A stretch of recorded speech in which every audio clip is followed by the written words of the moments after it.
And then under Selectmen's reports, Richard, you want to go first? Sure. Just a couple of things since we met last. I put out a draft letter for the residents on Metacom, and I'm not sure if the other two members have got copies of that. No. They did not.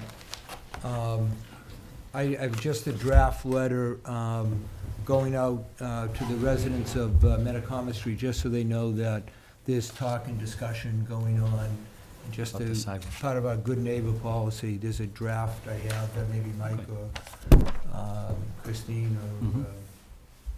Evelyn can take a look at and dress it up maybe. Yeah, I think we were gonna run it by Ken, and obviously Ken's been a little preoccupied Oh, lately, so. absolutely. Snowed under, so to speak. yeah. That sounds like one of mine. Sounds like one of my jokes. Could you maybe just email that letter to Mark and to myself? Sure. Thank you.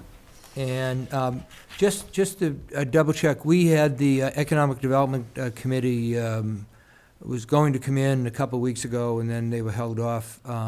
What's the latest on that? And then, Mark, while I have you there, were you able to touch base at all with the lawyer of the Kingsbury Club to see if there was any way that they would open up their land to an agreement similar to one that was made with Mr. Borelli? I don't know if you had any discussion, you were able to do that. I did get I had a discussion with the attorney.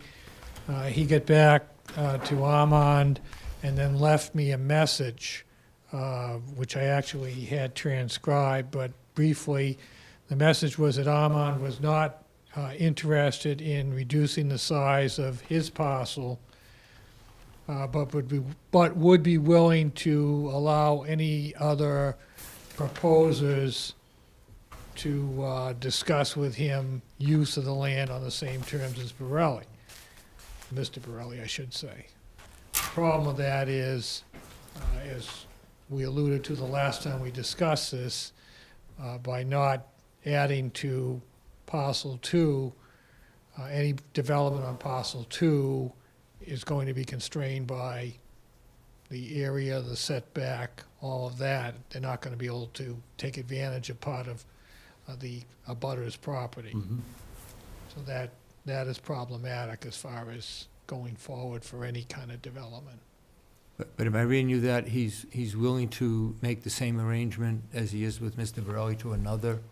He is, but that being said, that proposed arrangement, as I understand it, is not going to, let me put it a different way. I'm not sure what kind of a benefit Mr. Borelli obtains from that by reason of the fact that with this, there being separate parcels, if he's developing on one, he's going to meet the, as I said, all his development setbacks and area coverage, all that sort of stuff within that parcel. He can't go onto another parcel. He would be violating setbacks to go over the property line into that parcel. So I'm not sure how beneficial that is. So if the Economic Development Committee goes out to put an RFP out, they're just gonna have to do it on the existing layout as it is now? I did see a draft, at least recommendation from them that was to that very point. That takes away a lot of the Potential. potential of because the lot as it is very limited versus the lot if it contained that additional Kingsbury property section. Zoning is what it is. So, Mark, you're saying that you can't have a building that goes beyond the limits of Lot 3 then? Right. Okay. Is the middle one lot 3? I can't The keep the it. end one is Lot 3.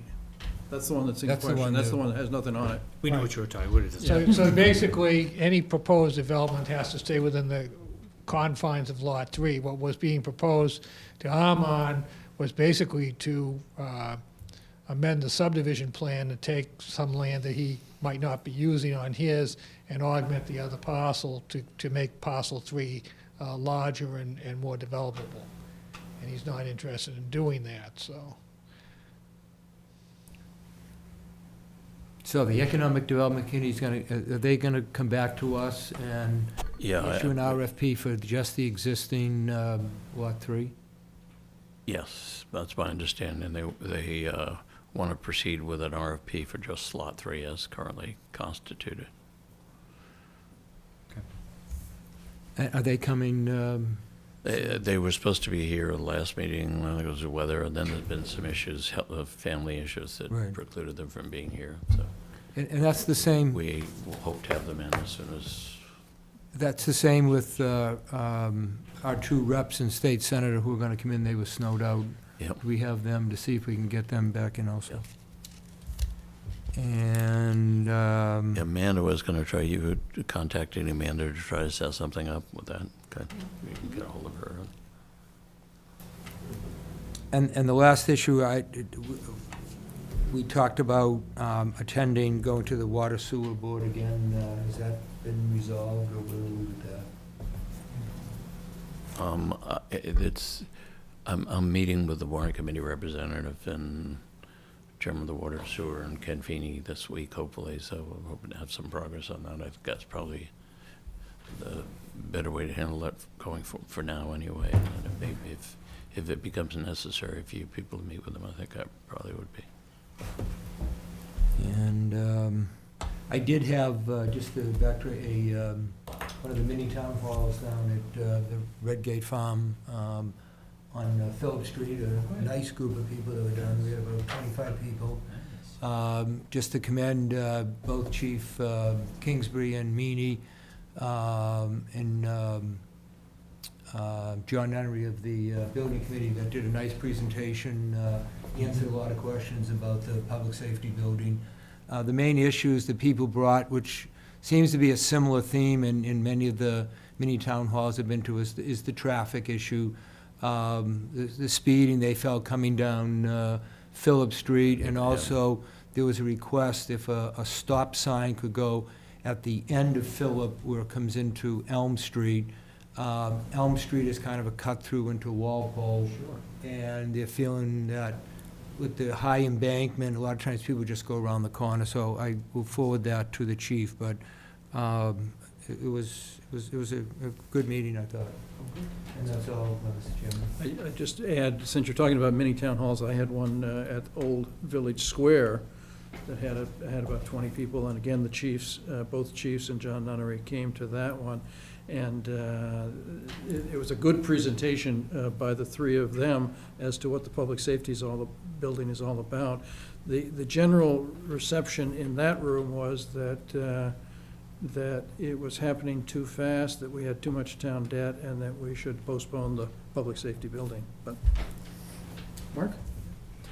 Just a couple of things, yeah, I just want to echo, we have just been talking about snow, how I just think the guys have been doing such a great job with the streets and keeping things clear. I know it's a lot of work, and I know we don't have a lot of people doing it either, because I literally, see the same, literally handful of guys driving around plowing most of the time, and. So on your street, do they come down with that snow blower that clears it right out to the curb? They must have because I noticed it, because you get the vertical sides on your street That and is so stuff cool, like that. the so way they that's get the come streets by. cleared that Yeah, way. it's kind of a Yeah, they've cool been thing. working pretty closely. I know one day there was an issue with the school buses being able to pass each other on Pine Street. Yeah, yeah. So they were up there right away Yeah. that night to widen Pine Street so the buses Yeah. could get by each other. Yeah.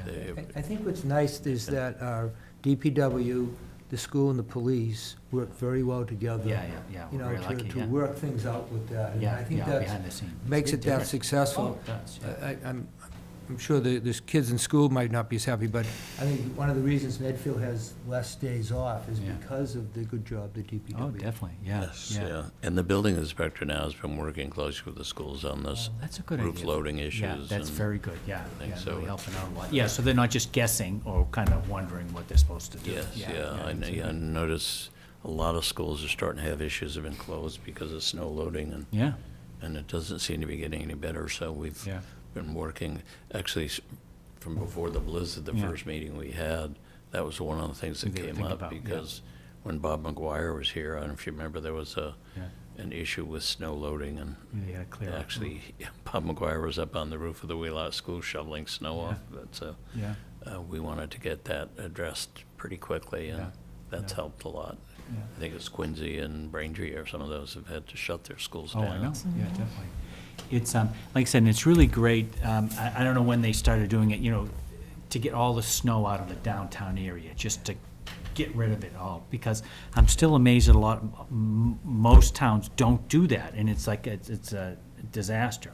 In Winchester, where I work, I mean, we got teeny little dinky streets you try to go down and stuff, and there's big mounds in the center of town, and they have a pretty expansive downtown, but they got the big mounds, they got little teeny sidewalks, that are dug through, and no place for any of the cars, and the cars can't park any place, because so it's hurting business and everything else like that, Yeah. And I just don't understand why they don't do it, because it's a great idea. And when you think of it, we have 75 miles of roads, I don't know how many miles of sidewalks, we have the school parking lots, Yeah. 2 parking lots out here, you've got the library parking lot, you've got, A lot of surface area, all these other places end up, these FAF Center, yeah.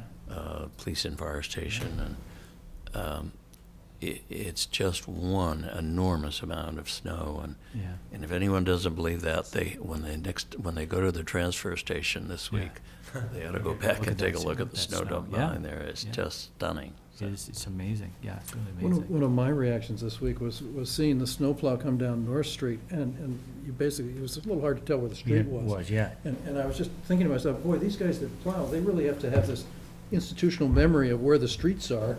Oh, definitely, because and you they can't do. see when there's a lot of snow, and it's all, Yeah. and everything's all white, at the time, yeah. The other thing I think is the cooperation of the public in staying off the roads. Yes. I think that Yeah. helped tremendously, that they were able to get out and do these things while there was not much traffic. Yeah, And we're fortunate in general that we don't have the parked cars on the streets the way that the city of Yes. Boston does. I mean, you see the Because it's pictures just- still, yeah. that the cars surrounded by snowbanks. Oh, yeah. They're better for the first snow. Yeah, and so that, Yeah, one of my coworkers, his daughter lives in South Boston, so her car's done, because it got buried in that first blizzard, and that's it. So, I mean, she's not gonna get her car until it melts. Okay, well, there's no place to put the snow. I mean, she Might can't not dig even and have throw to anything. re-register a car the next time it comes up, might still be buried. I know, it's just unbelievable. And then just the other thing too, just to kind of throw some kudos out there, we've had our Medfield State Hospital Master Planning Committee that's been working very hard over, with some really, really lousy weather, continuing to meet every 2 weeks or so. So they have another meeting tomorrow night to hear on the final rounds of the 2 finalists for the master planning and consulting. So they've been working really hard. And it's nice having the DPW building now, because they've got a great room that they Yes, can they're use very down happy there with that's that big site, enough to hold a lot of people. It's got tables, everything's oriented in the right direction. They've got the projector and the board and stuff like that. So it's nice to have a room where you can do stuff like that in. yeah. Because this room doesn't work, No, for- I mean, they've got 8 tables that are Yeah. put together into one huge table, and So then it works out great. a couple dozen chairs around the room. Yeah. So, And that town garage has worked out great Yeah. for this winter. Yeah. Thank God we didn't have this winter last winter. winter, yeah. We thought last winter was bad, but it would be horrendous. I don't nightmare, know how they yeah. would have done it. So, yeah. So, people say, what do we need a building like that for? Until you have a winter like this, you don't really appreciate why you need a building like Yeah. that. And it's- Well, think about it, if all that equipment was sitting outside trying to deal with it, with all that snow, it'd be a mess. Yeah. And it's cold, Yeah, the cold. below zero stuff. And just the time to clean off the equipment every day before they You'd go lose out all that plowed, time, yeah, right? Yeah. Yeah, exactly, so it's worked out well, yeah, so everyone's working really hard, and we do appreciate it, because once again, people, generally, the comment is everyone just kind of bitches every time something goes wrong, and they never, all this stuff happens behind the scenes, while we're all sleeping, Yeah. basically. Well, I do think this time they do appreciate it. I Which think is great probably to when hear. they've seen what's been going on in Boston and some of the other towns, I think they realize what a tremendous job these guys No, I have got done. copied on an email that was giving kudos to the DPW for the plowing. I was Yeah, yeah. interested that to I got see. copied. Yeah, nice to see. And you don't realize too how many police and fire incidents happen during these times, accidents, and Yeah, medical emergencies. Seasonal stuff, It's really Any equipment's just not working when it's really cold. It's really hard to get I asked, machinery and I a- mechanical things to work. I asked Ken how he was doing on the equipment. He said that the biggest problem they were having with the pickup trucks, Yes. because the amount of snow, they were just, it was almost too much, even though it was light and fluffy. He It's said the still- larger Mack trucks, the big, Yeah, are handling it very well. yeah. But he said they were able to do a lot of the work that they would normally have to send out. Were able to do it in the garage Yeah. because of the new space also. Yeah, exactly. Good. Yeah. So I would just second about what you were saying about the Medfield State Hospital Yeah. Planning Committee. They actually opted to bring back two of the planner applicants to go through another round of questions with them tomorrow night. Yeah. So basically added to their workload because they wanted to be thorough. Secondly, I had office hours first Friday of the month at the center, and had more discussions about doing senior housing in town. People like the idea of the housing next to the senior housing next to the center, so they're interested in that. Medfield Foundation is doing a lot of planning for the future, strategic type planning, so that's an interesting process with them.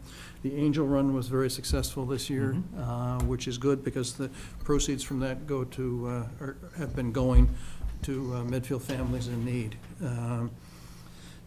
The other thing that I'm involved with through the Medfield Foundation is the volunteer awards, recognizing volunteers in Medfield. And the deadline was January 31 for that, and there were a series of nominees for the youth volunteer. It was Emily Zona and Benit Shaw, and Benit is going to be the youth volunteer of the year. The volunteer of the year is going to be Chris Potts McHugh, Susan Maritain, and Rose O'Reilly were also nominated, and had these people that don't get their name on the plaque do incredible amounts regardless of and then for the Lifetime Achievement Award, there's going to be three people. Jean Bastanier Sullivan is one person being recognized, and then Mike and Carolyn Stanley together as a couple are being recognized for their lifetime achievement. And then I guess the last thing is I just wanted to mention a couple things that I picked up at the Massachusetts Municipal Association annual meeting that was several weeks ago. This one really fascinated me. It's a project that was done in the town of Arlington. And it's open source software. There was some sort of software company in Arlington that worked with the town. And it's basically software out there that we can just pick up. As they said, if we know someone that can install it, we're welcome to install it and have it in our town. But it's a way of visualizing the town budget, so that they show the town budget as a bunch of different colors, and so that the school budget is the big block, and then you can click on any of the blocks and you can just drill down right to the individual checks. So it's a very interesting way of telling the people in town what their money is going to. There was another company, Open Government, that I've passed the information along in the past about them. I don't know, I just think it's a very good way of getting people the information about where their tax money goes in the budgets. I talked to the people from DEP, and they just started going through a worksheet with me on, apparently they've got some sort of grant. And so right there in the trade show, we were filling out the grant application. And you get different points for different sorts of things. And so let's see, for us, it could get a maximum of 8,000, I guess. 2,400 to 8,000 is the grant we can get. So I'll pass that along to solid waste. I went to a presentation that was about development and heard about, well, basically smart growth type of things. But the interesting thing was when I talked to the person from the Metropolitan Area Planning Commission afterwards, they're just dying to get involved with the Medfield State Hospital project. and help us try to figure that out. So I don't know how that would work, but I'll just pass that information along to you, Chris, and maybe you can figure that out, how they might fit in or how they might help us. Went to a program about cultural councils and heard about Pittsfield, Natick, and New Bedford. And it's just fascinating, the vibrancy that some of these organizations are actually bringing to their downtown. All three of them are putting money into it. On the level of, it was between 100 and 185,000 between the three of them. Natick, it's not town money, primarily, it's private money somehow. I don't know how they do that, but they've obviously found some source of that. Pete, I see this on the smart growth. That's the lady that came and spoke to us from Northampton State Hospital. That's the Yeah. example they use here. Yeah, they've got, they're all 40R developments in that little packet. But the Northampton State Hospital one was very appealing physically when she showed us the slides of Yeah. it, I remember. Went to a program on the opiate problem, and they had the Attleboro Police Department, who's created a separate unit that basically is like a bunch of social workers almost, to get these people to what they need to stay off of the opiates. The problem with, and the Norfolk County District Attorney's Office tells us that the opiates are the major problem that they're dealing with now in the district. The people start with the prescription pills. 1 in 6 is the number that I heard someone say at this meeting. 1 in 6 of people who are prescribed opiates will become addicted, which is, if that's really the number, that's astonishingly high. The opiates become expensive to take, and so people then switch over to heroin, which apparently is much cheaper. Sure. And then people are dying. So it's just a huge problem. The people from the DA's office, when they come to the MCAP meetings, the Medfield Cares About Prevention meetings, talk about picking these people up off of the highways and reversing their overdoses with the Narcan.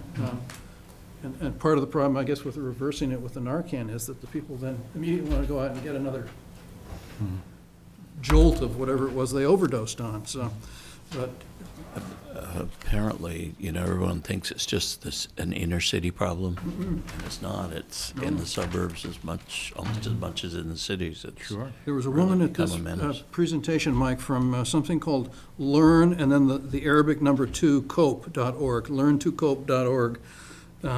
And she was there because I think she was like an assistant, an ADA herself. But she had a child who had overdosed or gotten addicted. I mean, it's just, people get, these opiates are very strong and very likely to get people addicted to them. I mean, you go and get your tooth extracted and you get 100 oxycodone. It's interesting, too, I heard something last week about Colorado and how they're finding that there's a increase in the number of people getting addicted because of the legalization of recreational marijuana, and that the marijuana today is vastly stronger than the marijuana that, people our generation may have inhaled. So that, we think that legalization of marijuana doesn't bring problems with it. And I think the evidence is starting to mount that it does cause problems, and we're going to have to deal with those. So, Mass Municipal Association annual meeting was fascinating again, as always. Then on the next thing, I guess, is the informational things, Mike, or Chris, or Evelyn? Yeah, if any of you are interested, there's a schedule for where the spring breakfast meetings are being held. If any of you are interested in attending, just let Evelyn know and she can make a reservation for you. This will probably be pretty interesting, given the new governor, what his agenda is starting to look like, and I'm sure this snow will be a big discussion, and usually there's some pretty good issues that they bring up at those. You have the town audit report. We met with them, the auditors, and they basically had very good things to say about the town. One of the things, though, I thought was interesting, we were talking about our reserves, you know, and how they'd like you to keep between 5 and 10% of your operating budget as a reserve. And we have, I think they said about 7.5 or 8% right now, most of which is because of the school building assistance money and the sewer betterment paid in advance Oh, yeah. stabilization fund. Without and those are eventually, they're planned to disappear when the debt disappears. They pointed out that will bring us down to approximately 2.5% of our reserves, which is well below the 5%, and certainly way below the 10%. So I think it's something we need to think about in maintaining our bond rating, that we need to somehow, in spite of all the other things we got to do, we can't just willy-nilly spend down free cash, because the things you have left in your reserves are basically your free cash and your general stabilization fund. Yeah. And if those are only 2.5% now, without the other two stabilization funds, the school building and the sewer betterment, we have to start thinking about how we're going to get that up to 5%. Now, some of the towns have done it by putting lots of money in stabilization fund and then using the interest from that to pay off the debt service. We have gone the other way. We've put money in stabilization and used it sort of as starter money on some of the projects that we borrowed money for.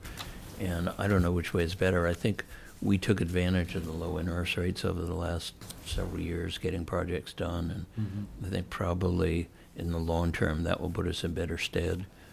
But we still need to start looking at how we're going to build up our reserves, because they're going to be diminishing. The other problem is going to be this health insurance, and I'm starting to hear horror stories. We had an insurance advisory committee meeting last week, and some of the communities around here have experiencing 13 to 14% rate increases in health insurance next year. GIC, which is the state solution to get everybody in, has a $165 million deficit this current year, and they haven't come out with their rate increase yet. They have a better way of disguising it. They can do part of it as a rate increase and part of it as an increase in copays and deductibles. And so they're starting to have communities withdraw from GIC because they're finding it's too expensive. So I think the next few years, I don't know what's going to happen with health insurance, but it doesn't look good. Yeah. I think we may have bitten off more than we can chew. And I guess in part, the baby boom generation is getting older. Health care costs never seem to go down. They always seem to increase greater than the rate of inflation. And between that and funding the retiree health care cost, unfunded liability, the unfunded pension liability, it's scary. I mean, it's really getting to be scary. So, you don't have much to look forward to in the next few years in terms of the town's ability to finance things. Now, on the other hand, we're lucky that our debt has been dropping and that we have kept up with our capital cost. A lot of communities that have postponed, because of the recession, postponed some of their infrastructure repairs and maintenance, are really going to be behind the eight ball. And now on top of this, we have these snow costs, which are, God knows what they're going to end up being. So what's the new tax rate? Is it in the $16? Tax rate actually went down this year, I think by 12 cents. Yeah. It's 16.04. Yeah. The Now- reason it went down is because property values increased. So. But, now, I know people obviously complain about taxes, but I was working on a loan on a property in Lowell, and Lowell's residential tax rate is like 1585 or something like that, and they've got their commercial tax rate is exactly double that. So we see many towns that have got a huge commercial tax base, and their residential rates are still right in line with us. So Right up even though there, things yeah. are bad, the town really does do a good job at the bang for the buck, even though people don't believe it sometimes when they see what we're doing for spending on buildings and stuff. I Yeah. mean, other places, whoa. And it was interesting, that chart that Stan does on the 40-year tax rate, what's happened, and I think he took the same house, a house that hadn't had a lot of work done and hadn't had additions or, Yeah. been maintained but hadn't Yeah. been expanded or, Yeah, and the taxes on that house went up something like 1,200%. The value of the house went up 1,800%. yeah, So even though the taxes seem to be going up compared to the value of the property, it's not, yeah.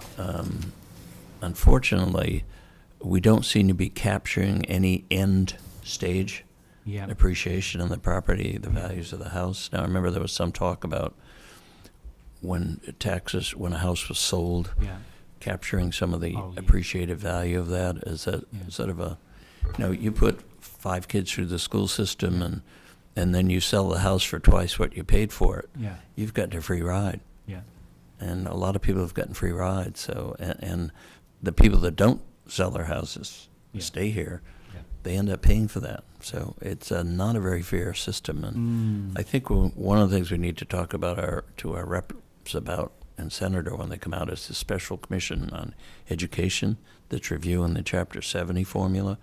Because I have a feeling there's going to be a big push to take money away from the towns to give more money to the cities.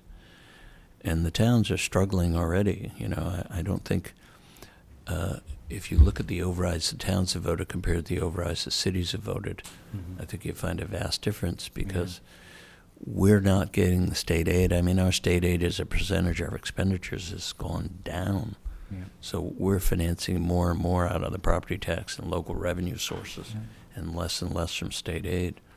So I think we have to make sure that our reps and senators stay on top of this education reform funding so we don't get Yeah, the short end of the stick as we usually do on a lot of these And I don't special think it's just commissions. the education funding, Mike. I think that the state aid has generally gone down, and the state just Yes. is not funding the cities and towns the way they used to. Yeah. And Well, they're requiring us to do it more on the backs of the residents through the property tax. Yeah. Yes, And yeah, the legislators don't want to increase taxes because they're afraid they won't get reelected. right. And so that, just gets all buried in the property taxes, yeah, and it no and one it gets sees. transferred to the property tax. Yeah. Right. Yes, You had on that sheet you gave when you met with the warrant committee, you had the percent, I think you went back 20 years or more, and you had the percent of state aid. And the Yeah. percent of our state aid is, every year has gone down. Every year. From 20 Yeah. years ago, we're getting way less percent of state aid yeah. than we were. Yeah, And I When the remember, when the Great Recession hit, they knocked it down incredible amounts then. yeah. And I remember when Proposition 2.5 passed, the idea was to relieve the burden on the property tax. yeah, We're right where we were when Proposition 2.5 was passed in terms of percentage of our expenditures that come from the tax levy. yeah. And with respect to the Great Recession, the state taxes are back up above the level that they were before the Great Recession, but the state aid has not come back at all. No. And, I think half the state budget now is for health insurance, health and welfare costs. Yeah, it's Medicaid, it's people in the nursing homes. Yeah, and people on welfare, people, all the mass health care. Yeah, it is very, very expensive, yeah. It can't go on. You can't. I remember reading somewhere that said if healthcare inflation continues at the rate it's been going at, there will only be one industry in the United States, healthcare. There'll be nothing else because it will consume 100% of the GDP, Yeah, which is an impossibility, but Yeah. I don't know where it stops. yeah, I'm personally fascinated by the fact that in Europe, everybody seems exceedingly happy with the services they get from their governments, and yet they pay incredible amounts of taxes. I think in Yes. Sweden, they pay like 2/3 of their And- salary in taxes, and yet they get this total social net. and everything provided for them. I Yeah, mean, and- my niece lives in Belgium, and when she had her babies, they started sending her money because she was a mother. And the people that make a lot of money move to Monaco or the United States or someplace where the taxes are low, so. Yeah, and that's the danger. They have the drain of the people, the entrepreneurs and the people that really want to make a lot of money. They leave as soon as they can. Yes, yes. Because they're not going to pay 70% of their, 80% of their Yes. income's not going to go to the government. And the other big thing about those countries is they don't have big defense budgets like we do. Yeah, We're defending the world, and they're sort of riding on the backs yeah, and accepting that from us. yeah. And they don't put up a lot of money so they can put more money into these social programs because they're not putting it in the military budget. Yeah. So, I don't know what the answer is, but our generation certainly hasn't solved it.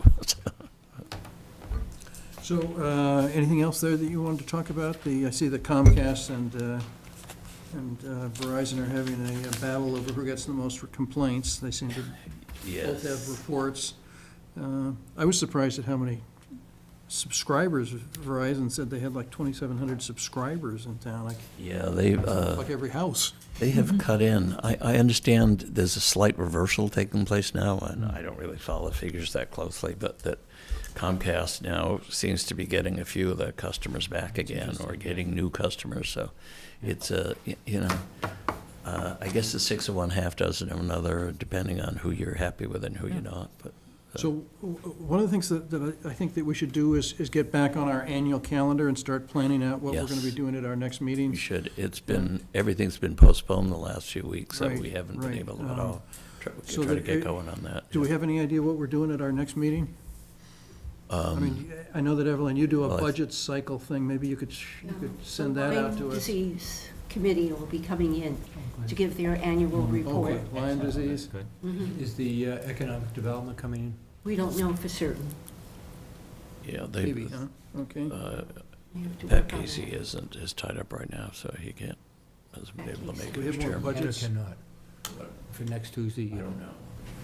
He's had some family Right, death. right. Do we have more budgets coming in, Evelyn? I still have to contact the police. They haven't given their budget. And library. Okay. I saw that Alec Lent left. We're losing everybody over at the library. He's the new director from Millis Public Library. Yeah, congratulations to him, and bad for us. And our new assistant deputy assessor will be starting next Monday. Oh, good. Oh, Uh, excellent. Yvonne. Next Tuesday. Yep, next Tuesday. Tuesday, okay. Excellent. She's coming over from Sherburne. so Nice, good. She actually grew up in Medfield, so Ah, What's the last name? I think it's Robichaud, Remillard. Remoulade. Remoulade. Okay, Yvonne Remoulade, but I don't know what yeah, her yeah. maiden name was. What so it made me, yeah. Excellent, good. So Very nice, yeah. We'll certainly miss Dan. I've given a Yeah. wealth of knowledge over the years, Yep. but understand she does quite a good job over in Sherburne, so. My understanding is Stan is going to kind of act as a Resource person. resource for a yes. while, so she gets on her feet. but- We'll be here, I Yeah. believe, until the 15th or 16th of March. Yvonne's been the assessor over in Sherburne for 20 years, so we are anticipating a seamless transition. Oh, then she knows all about assessing then, yes, after 20 years, yeah. Anything else to come before this august body? There are figures as of today for the snow budget. Ah. We got some Yeah. stuff I think we gotta sign. Oh, Mark's got all that stuff. Personnel is on top and then operating is on the bottom. They missed the personnel, the other one. Oh, yeah, I can see that, yeah. Okay, and I'm trying to put together the warrant so I can get that to you so you can start reviewing the warrant. Okay. There are, I believe, 41 articles, including, I added the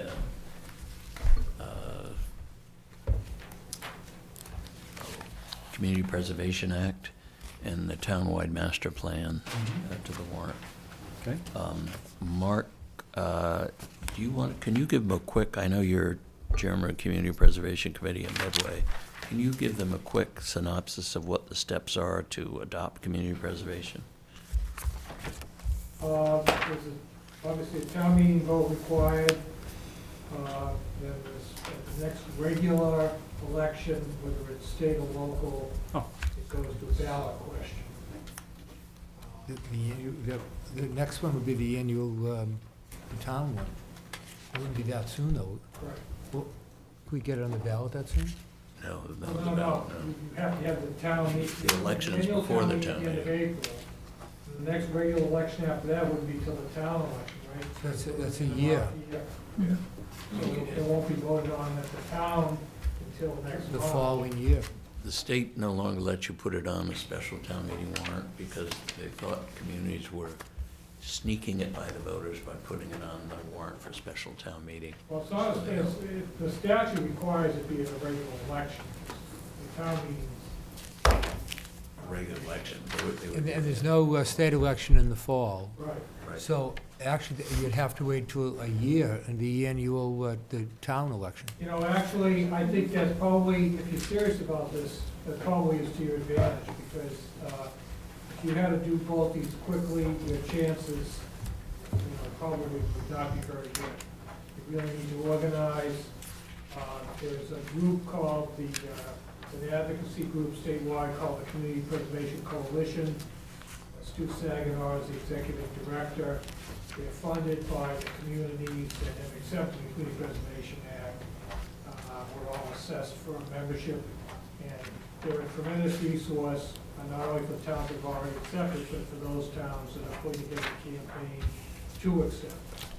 Also, going back, you need to determine the percentage that you will accept the Community Preservation Act at, up to 3% surcharge, as well as certain exemptions that are available under the statute. So, Basically, I think where you can accept the first $100,000 of value. Here's a catch, though. If you go with 1% surcharge, I believe you don't get any money under the community preservation, because it's distributed first to the communities that have voted 3%, Oh, I see. and then to the communities that voted 2%. Yeah. no, it's, Isn't that how it works? no, there's actually, there's distributions, and there's multiple levels of distribution. So the first time, the first go-around, everybody gets whatever they determine is the available distribution. It's under the Commissioner of Revenue, based on the income they've taken in the registry and/or if the legislature's given them any additional monies to work with. The first, Medway was one of the first towns to adopt the Community Preservation Act at a full 3%. For the first, 7, 8, 9 years, we got 100% match, as did every other community. Combination of the recession, less transactions at the registry, and additional communities joining has produced just not enough to go around. So for the last 3 or 4 years, the first level of distribution has been fairly low. And then, unless you're at 3%, you don't get the benefit in the further distribution. Because Medway has been at 3%, it significantly increased what we got in the later distributions. So, that's a discussion they have, plus and minus. Even at 3%, the example I work on, in my report every year, you assumed in Medway, a house valued at $350,000, and applied all the formulas, it's a little over $100 a year at the 3% surcharge. So you're not talking big bucks being assessed against houses. Yes, it's a tax, it's a surcharge, but nevertheless, it's fairly small for what you get in return. And any kind of a state match of any significance. In the last couple of years, first of all, there's been legislation pending that would put a permanent floor on the state distribution, understanding that the registry contribution has not been sufficient and probably won't be in the foreseeable future. So they've talked about initially they talked about setting up a permanent state funding source through the budgeting process. That didn't fly. 2 years ago, the state came in with that year they had a lot of money, and they gave, I think, a $200 million shot in the arm to the fund. Last year, they were supposed to do the same thing, and at the last minute, they halved it because they had too many needs. So it was an up and down type thing. There is legislation now pending that would again increase the surcharge at the registry. To be perfectly honest, I don't know how long you can keep surcharging at the registry before you get some kind of, taxpayer pushback at that end. But so far, it hasn't happened.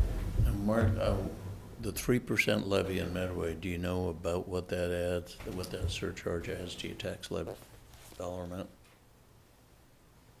We're collecting, you mean what we're collecting locally? Yeah, About $550,000 a year. 550,000, and what's your tax levy? I don't know offhand. But, so we're getting that kind of money and with any kind of a significant state match. And we've gotten, even with the reduced issues, because we're at the 3%, we've gotten probably close to 40% state match. So, still a pretty good return on your investment. Yeah, I mean, that's the reason that you do it, is because you're gonna get the matching money from the state.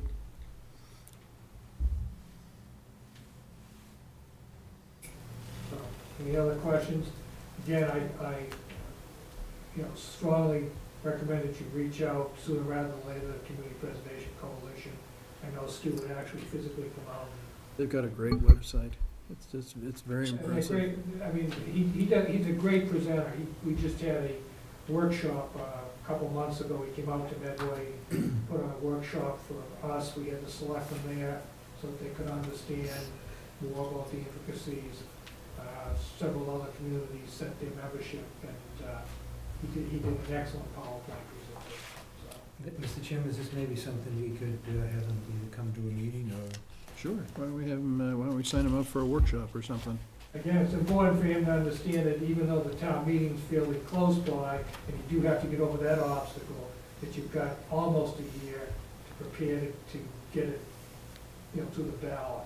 So they need to decide prior to town meeting whether they're gonna recommend a 1%, 2%, or 3% That will have to be in the article, on the motion. in the motion. The article was left open-ended, but it will have to be in the motion. And they, What was the reason Medway went with the 3? I wasn't active at that time, but my sense was the bang for the buck type thing. Medway had virtually no history of open space acquisition. To my knowledge, they had never acquired any open space. I think for a suburban community, they had one of the lowest percentages of permanently protected land in the whole area. So that was a big driving point.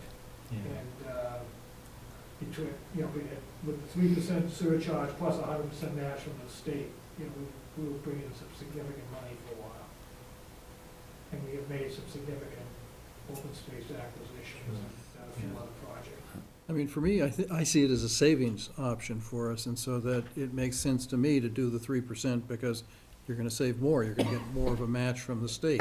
And as you explained, the different way that they pay it out, if you're not in the 3% Right. contribution or taxing level, you don't get as much of a percentage match out of the Right. state. And So the other- I the just other- see it as a way to save money, and so I wanna save as much as possible. And when you said save money, that alluded to the other thing, which is you have the ability to borrow against future revenues of community preservation funds. It's a dedicated borrowing, so that allows you to take on some fairly significant projects as well.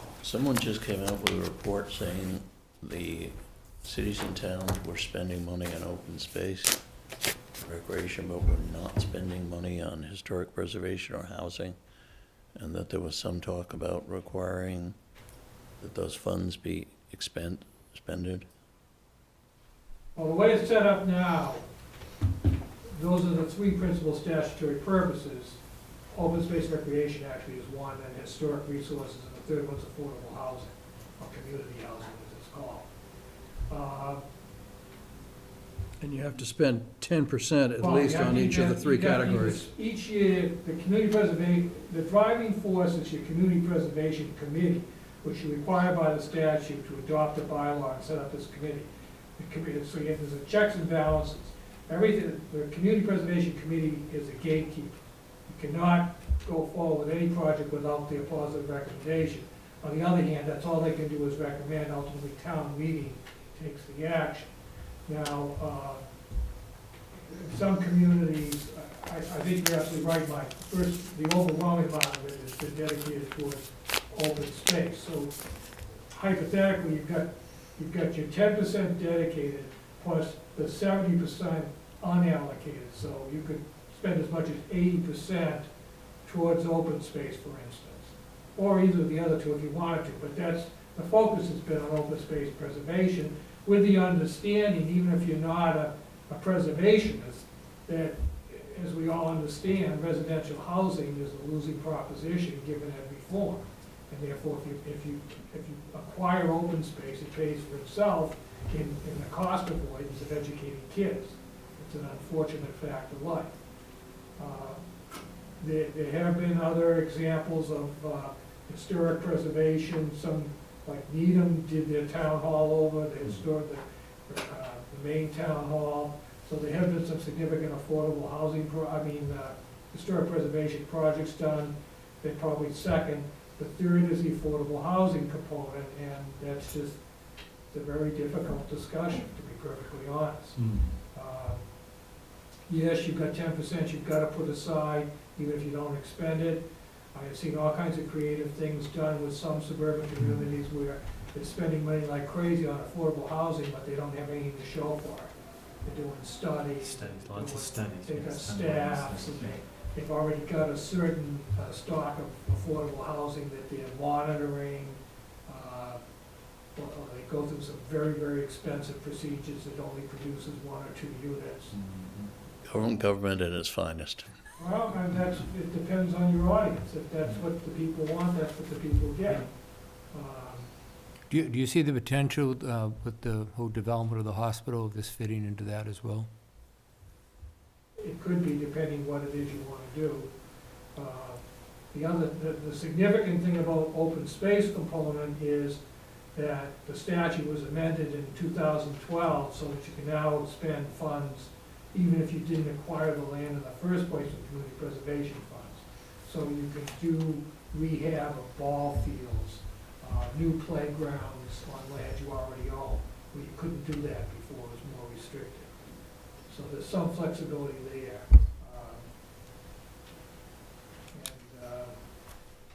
Yeah, that's it, but there's a lot of things you can do. You can combine, in other words, it doesn't have to fit into one of the three, it can involve 2 or even all 3 in a certain hypothetical to take on a project.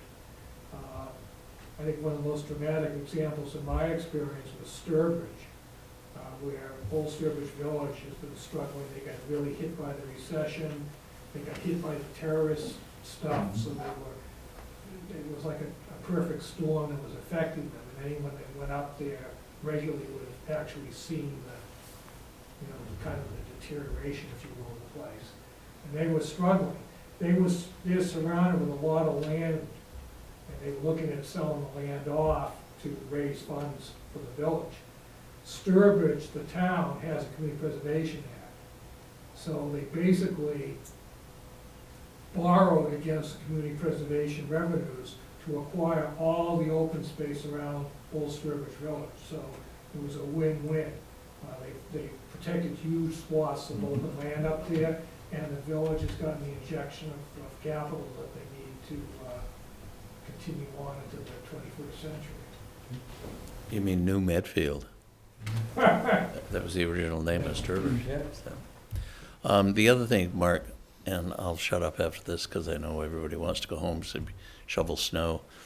Do the selectmen have to decide whether they want to have a $100,000 exemption for a house or something. Do they have to decide that by town meeting? Or anything else? Do they have to make any other decisions besides the 3% prior to town meeting?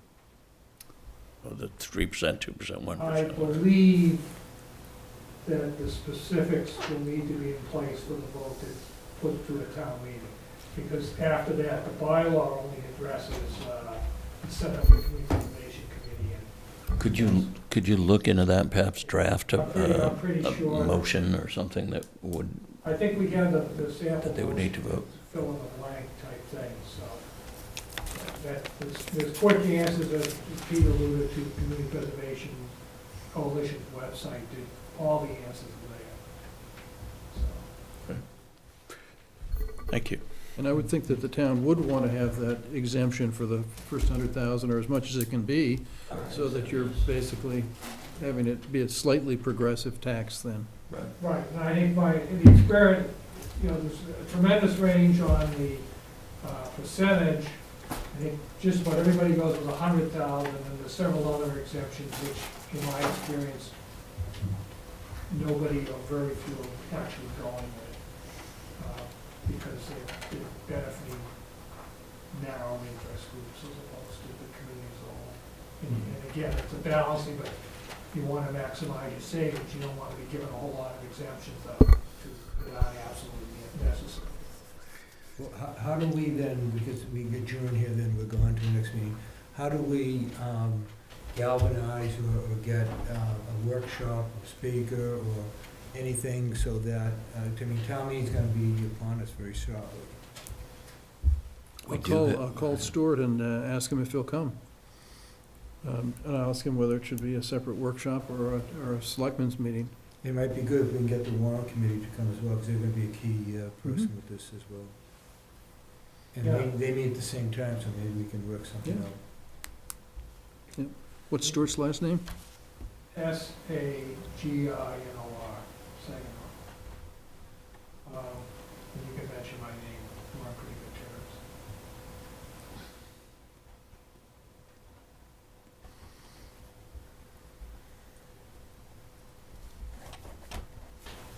One final thing I think you need to be aware of, I keep hearing more and more that the state, starting to rattle the drum beats again for progressive income tax to I saw that in the finance it. paper, too. So I think that's something that, That's a tough road, although that's a constitutional amendment, isn't it? it should be a tough road, in my opinion, when you see what some of the states that have had progressive income tax, like California, I mean, they go up to huge amounts in their percentage. I think it's 15 or 16% California of income brackets, and something like 3 or 4% for the lower income brackets. But I think it would affect a community like Medfield that would have a big impact on it. So, Kind of tying in discussions that have occurred in the last part of the meeting,